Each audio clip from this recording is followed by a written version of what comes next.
Hey everyone, Chris here at Fernglade Farm. Gotta love Australian summers. Look at this temperature outside, 40.1. What a shocker. It's that's 104 in Fahrenheit. Anyway, let's go and have a look around at the farm. With the recent fires in New South Wales, the state government here has taken burn-offs a bit more seriously, and one of the ways they manage fire risk here is to actually burn off. And I know it sounds counterintuitive, but what you're actually doing is make a patchwork of forest. Some's burned and some isn't, and it's pretty much how the Aboriginals used to manage the forests here. Otherwise fuel loads build up and the fires can be quite devastating. You can see this fire, which is up in Wombat State Forest. It's actually intentionally lit by the Department of Sustainability and Environment, and it covers an area of about 2,000 hectares, and you can see it's a pretty massive fire. It's certainly beyond anything I would like to be involved in. And just to put that into some context, the Black Saturday fires of February 2009 actually covered an area of 450,000 hectares, and you can see the smoke that's coming off this, which is pretty massive. You can imagine what it would be like if it was 225 times more and covering a far greater area.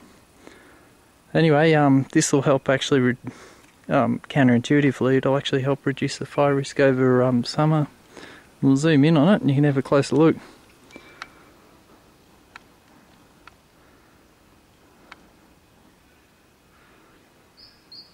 You can see it's quite a big fire front, and as I said, it was about 2,000 hectares, quite a massive area. There's a little echidna in the grass.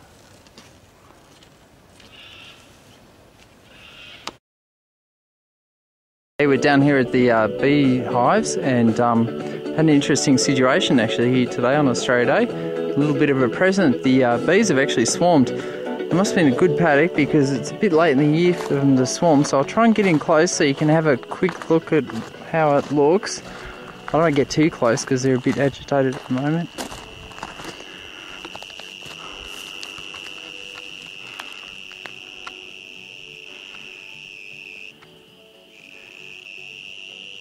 Yeah, check that out.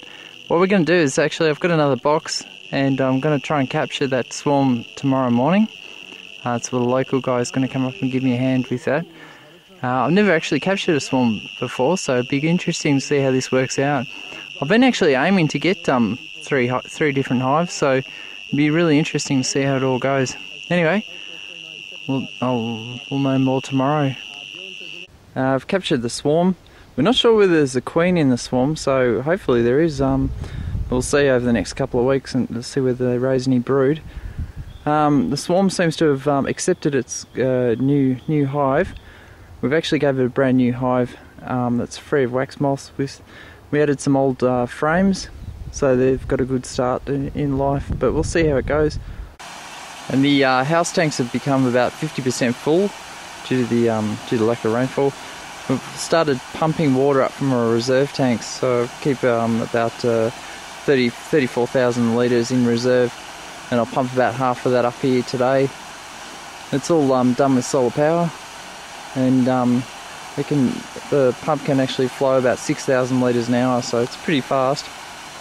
Yeah, about a week ago I picked up a great score. These are some second-hand stainless steel shutters, and they fitted this window more or less, and I had to build a frame to actually install them in, and yeah, they're fantastic. Can't believe someone would actually sell them off.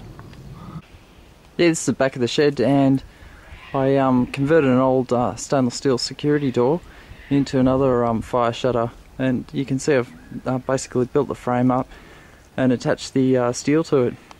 Too easy. Yeah, as part of my fire plans, I actually install a sprinkler here. It's quite close to the shed, and it protects the all the herbage and orchard in front of the shed. Plus, also blows water onto the shed itself. It's a very Australian sound, the old sprinkler. Yeah, as part of the recent plumbing works, we've included a couple of taps in amongst the orchard. It just makes life a lot easier when you've got infrastructure close to where you need it.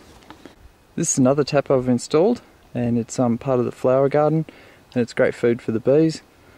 And you can see this is the garden. as it stands, and it's doing quite well given the number of 40-degree days we've had. I've also included recent access paths down to this area, because if you have access to it you can maintain it, and you can see I built some stairs there, and the stairs follow down into the herbage and the orchard, and this is part of the area that we've just cleared and fertilised in preparation for planting more flowers. Some of the things that aren't working here are really nut trees, and this is a hazelnut, and you can see it's got its little cover-free companion plant, and I've actually left the dead grass here as a bit of a heat shield from the direct sun. These are, to get them established, they require a lot of water, and this is only its first year, so it's struggling. Speaking of nut trees, this is a second-year chestnut. It's doing a little bit better. You can see it's much better established than the hazelnut, but it's still struggling in the heat. Again, I've left the grass over the top of it just to give it a bit of protection from the sun. This is a walnut tree. It's in its second year, and like the other nut trees, it's actually really struggling this year. And I've planted it reasonably close, or within about 5 metres of some almond trees, and we'll see how they go. There's quite a few established nut orchards in this area, but they're very, very old trees, and they must have been planted from seed, because they're doing a lot better than these. Now these are almonds, and these are actually in about their third year. They're doing a lot better, but they're still struggling. The exception to nuts is the macadamia, which is an Australian fruit tree, and you can see this one. It's virtually shrugged off any hot weather and drought. And what else is working is the herb beds. So I've densely planted these things, and despite all the heat, they are doing really quite amazing. And it's quite interesting to see which of the species are actually performing really well through this period. And I'm hoping actually a lot of these herbs start creeping down into the orchard, because the traditional Australian grasslands used to have perennial grasses and herbage underneath it, so hopefully these will assist with that process. Someone asked me about nitrogen fixing trees, and what I use here is the acacia blackwood, and I plant them in groves like this. You can see these are quite tall. That's a little silky chook at the bottom, just having a bit of a scratch around. And they're about 4 metres tall now, and they grow about 1 metre a year. Also grow close to the orchard, a little bit closer to gasties, which are tree lucernes, and we've got quite a couple of dozen of them, and they grow quite fast too. They're about 1 metre a year as well. Some of the hardiest trees around here are the Asian pears, and you can see that when they're well established, even with the extreme heat wave, they really just don't miss a beat. They're doing pretty well indeed. Also grow quite a lot of thornless blackberries. You can see this is the Chester variety, and it's almost about ripe. And these are lovely. They require no watering whatsoever. Citrus trees are actually real givers, and you can see there's a lemon eureka with a couple of Maya lemons just behind it. And we've got the Australian round lime, and there's a Maya lemon up in the distance. And if you look over there, there's a pomelo with quite a lot of fruit on it. It's quite a thick-skinned grapefruit. It's quite lovely. One of the real wins this year is a rhubarb, and these are quite an old plant, but they're only here in their first year. You wouldn't think it though, looking at them. And in addition to that, this is a strawberry bed, and this was completely decimated last year, so it's really bounced back, and it produces about half a kilo to a quarter a kilo of fruit a day. Apples are almost indestructible. This is a discovery variety. I've got 26 different varieties of apples here. You can see they're virtually indestructible without having anything other than rainfall. It's really produced fruit and kicked along. Apricots, once they're established, are virtually indestructible. They're a fantastic plant. This one here has had virtually no water other than rainwater. In hot, dry conditions, plums are exceptionally hardy too. I thoroughly recommend them.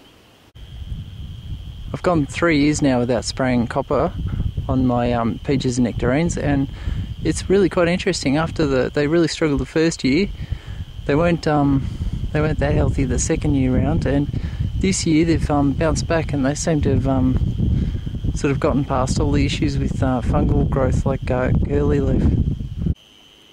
The guinea apples are a real winner here. This one is about 4 or 5 metres tall. It's about 6 years old, and it has had no additional watering this year, so it's doing fantastically well. And it's got a little buddy here. These are of the Jonathan variety. This one here next to it's about 4 or 5 metres.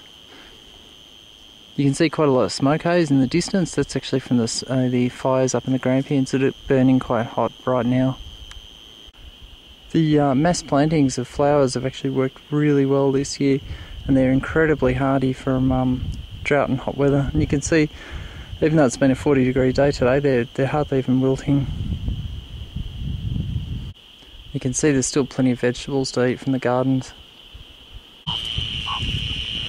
The chooks are pretty happy girls. They're running around at the moment through the food forest, and I've had to actually replace the bird netting on top of the chook enclosure with 1.4 gauge half inch by half inch welded mesh, and that's because the rats were started chewing holes in the actual enclosure cage. And then what happened was the local parrots, which are rosellas, started getting into there, and so the rats were eating their feed at night, and the local parrots were eating the feed during the day. So it's a bit of a nuisance. So I've since enclosed it with this stuff, and it's tough stuff. You can really, there's no way the rats will actually chew through that stuff.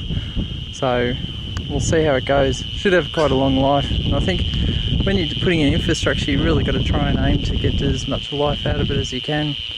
You can see behind the chook enclosure is that's another grove of nitrogen fixing trees. Yeah, the naughty girls getting in there, trying to scratch up the driveway. Oi, get out of there, come on! Get out of there, come on, come on, come on, come on.